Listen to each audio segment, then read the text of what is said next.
Welcome to Business Influencers. We hope everyone's having a great week. We want to thank you again to all you listeners that are making Business Influencers the weekly show that everyone wants to see. Again, this show is for you. We're dedicated to bringing in experts and guests sharing their personal experience and insights to help elevate your personal success in business to the next level. We're going to have a great show today, but before we start, again, this show is being brought to you today by TALRadio, part of the Touch of Life Network. And again, we're being sponsored by Alumni Direct. Alumni Direct is a new social media community platform dedicated to bringing together alumni together with a chance to rekindle old relationships with people you knew from your past, but also the opportunity to meet new people, people that you've never met before from your school, maybe perhaps from another generation type. But again, an opportunity to generate authentic, genuine relationships on your time, not on social media's time. Takes out all the social media with notifications. So you get to go in whenever you decide to develop and share and develop these relationships. Feel free to check them out at alumnidirect.com. That's alumnidirect.com. I'm having a great show today. We're going to be talking with Bill Doerr, and he's going to be talking about a concept, a different way of looking at things with referrals, but we call them preferrals. And I love this. So you're going to be learning about the power of using preferrals to help make better connections in your network and grow your business. But before I bring Bill on, I just want to give you a little background about him. He helps his clients to build and implement and maintain a system to help them get more clients, which is always important, the lifeblood of building any business, earn more revenue and money, not by accident, but by design. Now, his coaching program helps clients do three things: see more people than they are now, see more profitable people, and follow up to fully realize their lifetime value. Now, these are three key areas that I love when I read these that are so true. I spent over 23 years in sales personally, and as a business executive coach, I cannot agree with this more. It's about relationships, not transactions. He's an ATD certified coach who has built a career in sales and marketing positions in the US, Europe, and Asia that reflect his passion for people and business. He likes to say, thanks to the internet and a headset, I can now work with clients anywhere, anytime to help them grow their business by design and not by accident. And without further ado, we welcome Bill Doerr to the show. Bill, how you doing today? Oh man, after that, I couldn't be better. Well, we That are was very kind of you. Very nice. Thank You're you, Chris. welcome. Well, you and I are almost like neighbors. I mean, we live in the great state of Connecticut, and you and I personally are connected by great people. As a matter of fact, I met you through our mutual friend Thomas Perrone, and I just love that network that the people I've met, including yourself, like just genuine people and the connections that we've made, and that's what it's all about. And we would love you to kind of share a little bit about with the audience here about what is the concept of preferrals and how does that help to generate better relationships and help grow our businesses? Great question. The concept of preferrals was something that I thought I came up with, but actually had been around for a while. It's used a lot of times. Preferral is used in military court martials. Preferral of charges.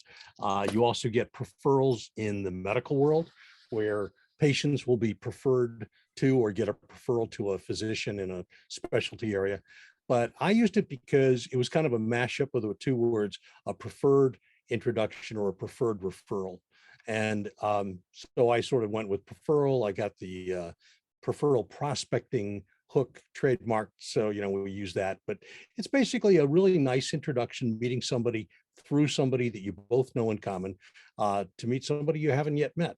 And then you have someone in someone else's network, in your network, and the world gets bigger, better, and things go well because of it. Wow, that's awesome. I'm glad that you clarified that, because again, so, if we're looking at this from a business perspective, and also could be, just, people in general, let's talk about, this whole concept of preferrals and how it really, can kind of really, build better business and just better relationships overall. If you are a reflection of the people you meet in the course of your business, quality of people you meet are going to reflect in the quantity and quality of the revenues you generate and the lifestyle you enjoy. Think about somebody who, I always pick the graduates from Harvard Medical School, top of their class. If they have nobody that they know in the waiting room, They have nobody in the examining room, and they and the banker don't know each other too well. So in business, it is a function of who you know and who knows you when the time comes for the services you render to reflect how much compensation you generate. Wow.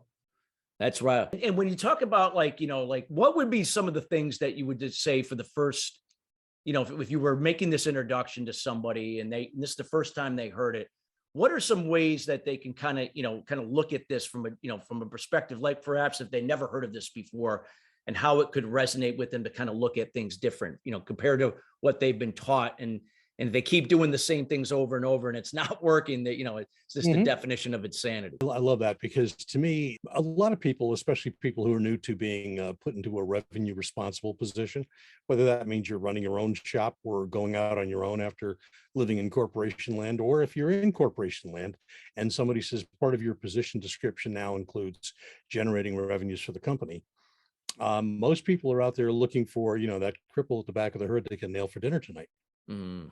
In all fairness, we're looking for easy pickings. We're looking for somebody who's hot to trot. And problem is, the world goes on whether you are in it or not. They have their things to worry about. So I think the best thing you can do is probably go to any kind of an encounter with somebody, and instead of asking what's in it for me, ask what can I do for you?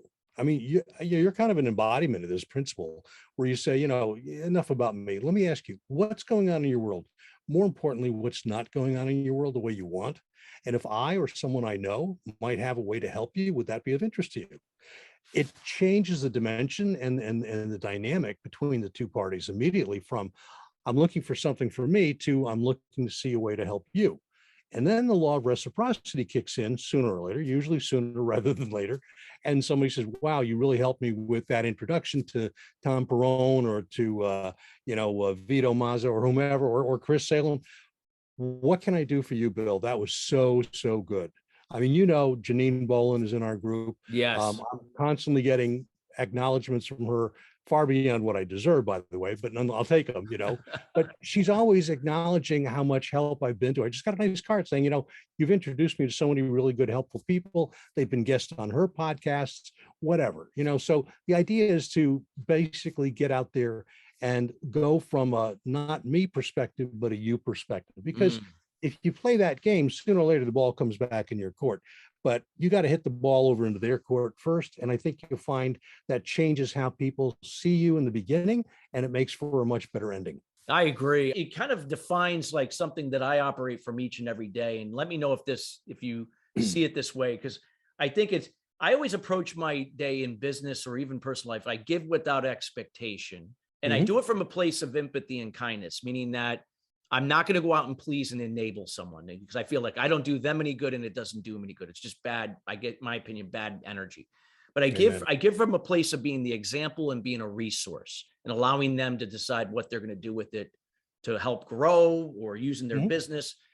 And at the same time, with giving without expectation, you're receiving without resistance, meaning that when it comes back, now it may not come back from the person you gave to, it might come back from someplace it was the last thing in the world you were even at this point thought it would come from. But if it serves you in your business or people important in your life, you receive it without resistance. You don't resist. And it just repeats that cycle, just giving and receiving simultaneously. It's when you find that you're running into a buffering spot or something, it means you and the other party are out of sync with one another. So the easiest way to get in sync is to say, let's talk about you.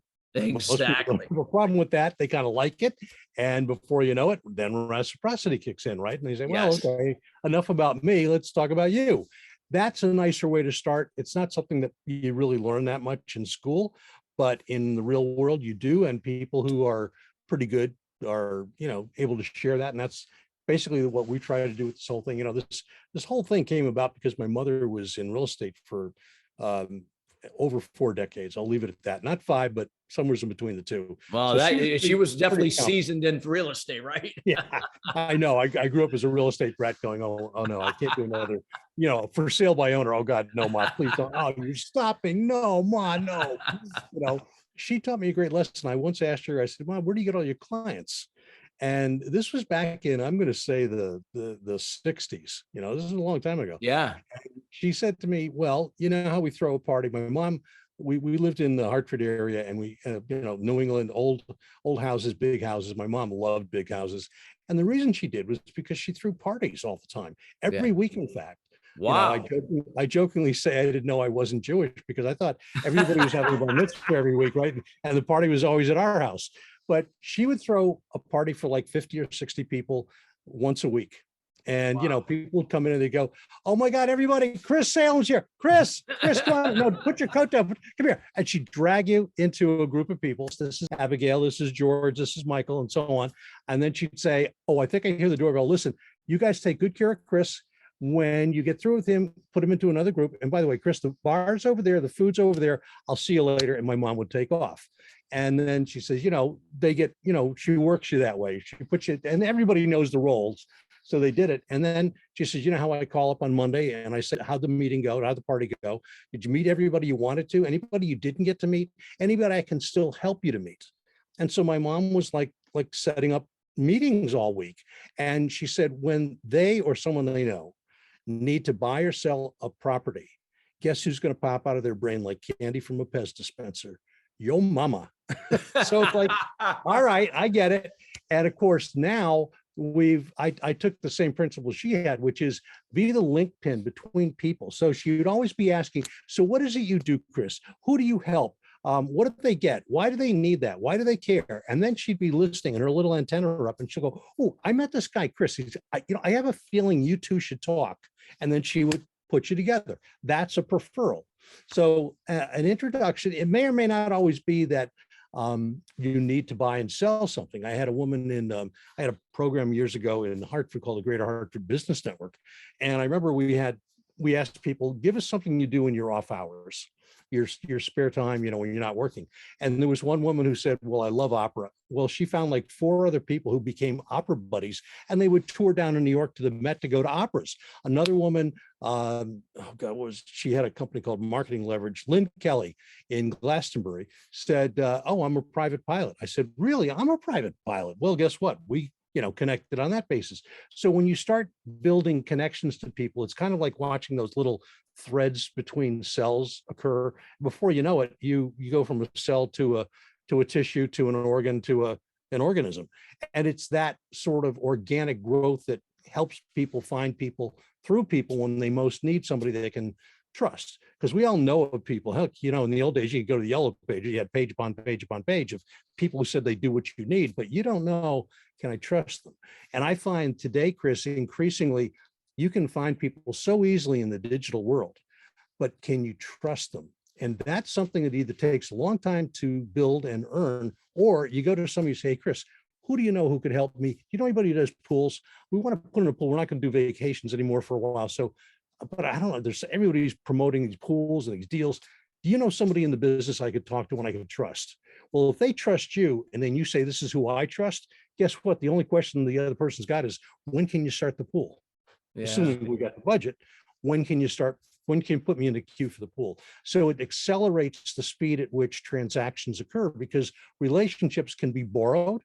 And as long as you don't screw it up, and that does happen, unfortunately, but if you leverage someone else's relationship for yourself and you earn the right to continue to maintain it, your life goes a lot smoother. Your business goes a lot better. I agree. I agree 100%, Bill. And that is so true. And one of the things, going back to, a little bit earlier when you were talking about, it's about, flip it. It's about you, about them. I always find, like, if you can ask questions to what's most important to them, and you get to that meat of what's really important, what drives them personally, or their purpose or their business, it's like all of a sudden, like they connect, like you feel it. And that is like the foundation, like, okay, I think we've built a foundation here, and now it can only go up from here, as long as that, you're continuing to give, and it's coming back, regardless if it's from that person, but making sure that again, that somebody's not taking advantage of you either. But I always find that works really, really well, and what you stated clearly, and so forth.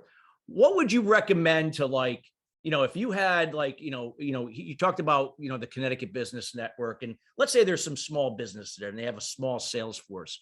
Maybe they have a few people, maybe they have 10 people.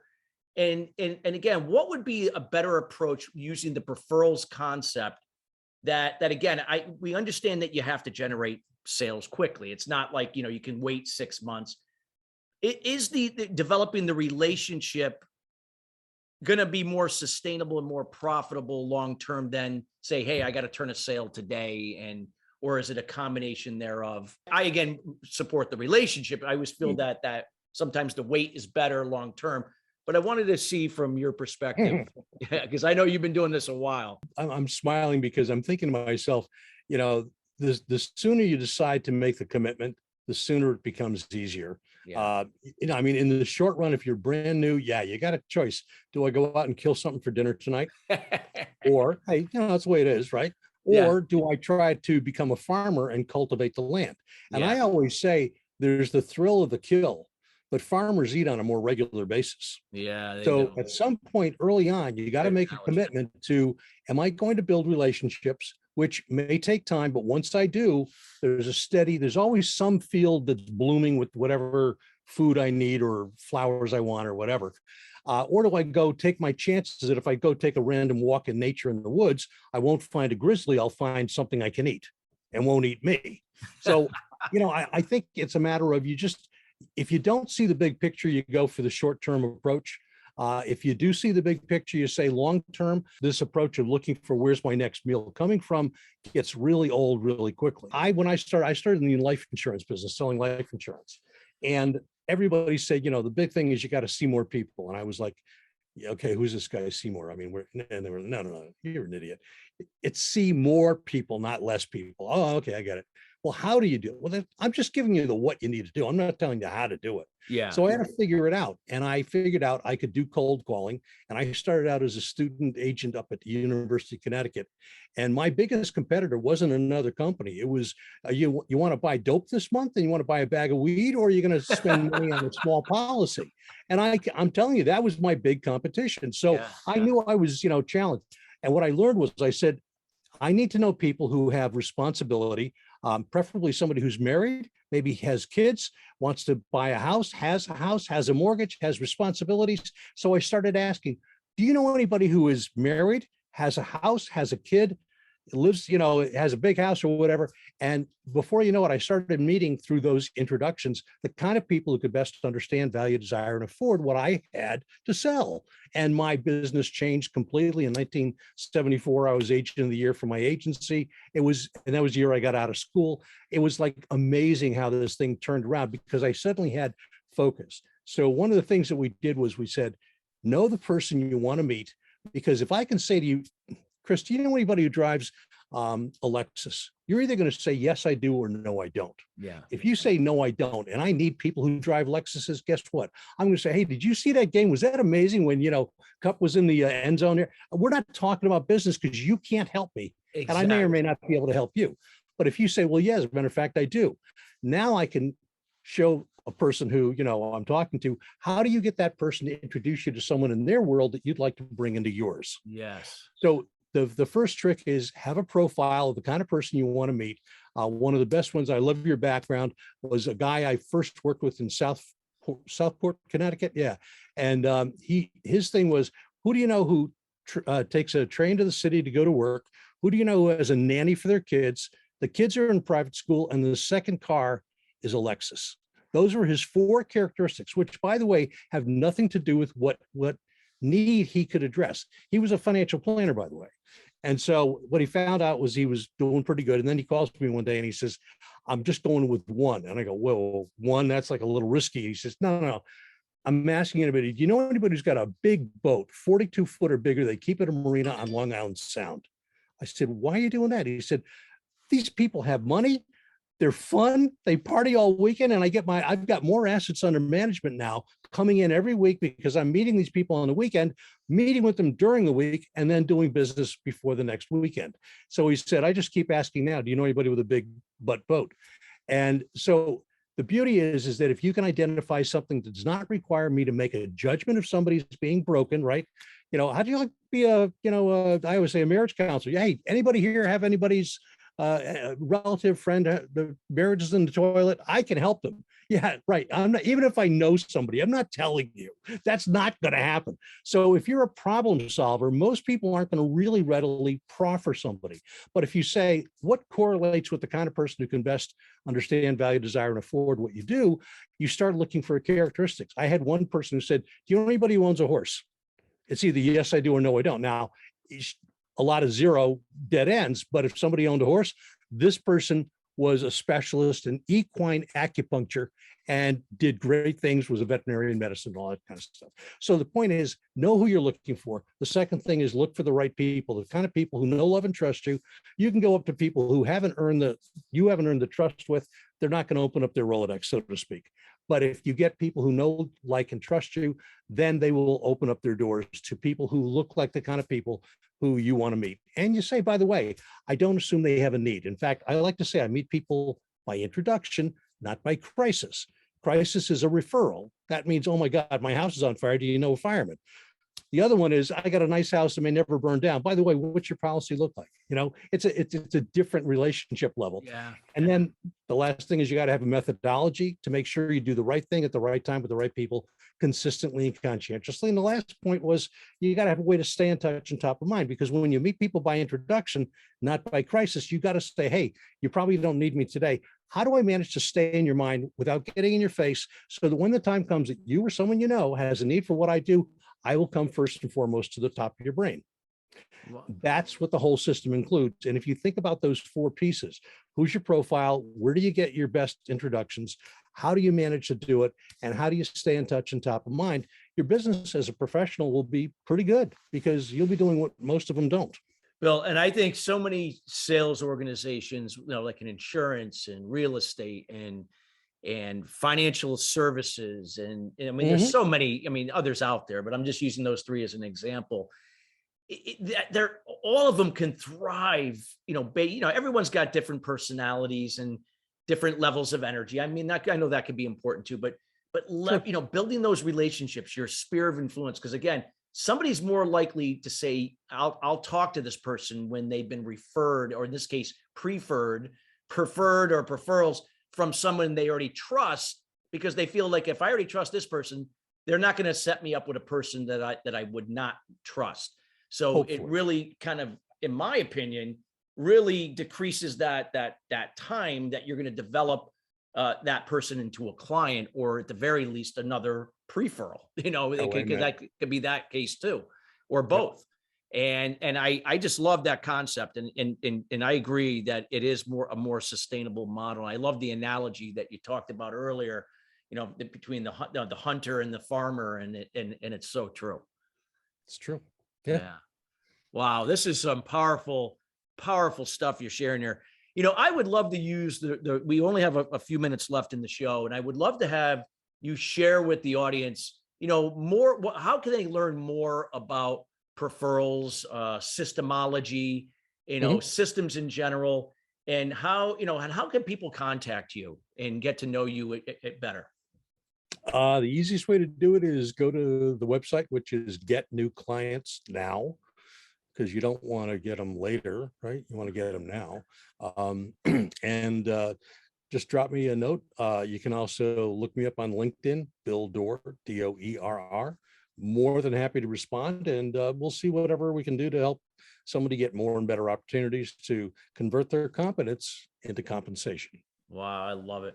And I could just, again, attest to everybody that are listening or will be listening later, Bill is everything that he says, and he is the most genuine guy I've met. I'm in this great circle with Bill, and he's a guy whose actions, when I say actions, his demeanor, it supports everything that he does. He is a great connector. He's a great communicator, and someone you definitely want to get to know. So Bill, thank you from here at TALRadio and Business Back at you Influencers. 10 times, buddy. Yep, for being here. And we can't thank you enough for taking time out of your schedule to share your knowledge and insight and experience about not only Preferrals, but just relationships and connecting with people, building networks, sphere of influence, and so on. We could keep going on and on and on.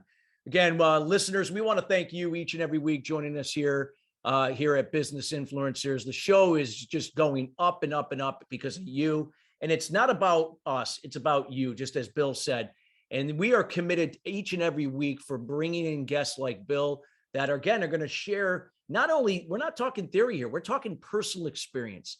We align ourselves with guests that we connect on shared values, shared experiences. And we want to, again, we're looking to make sure that we are now bringing them in to share that information, help elevate your business and personal success to the next level. We want to thank everybody for joining us. And Bill, thank you again for being here. Until then, we will see you and everyone next week with another guest, and have a great week, everybody.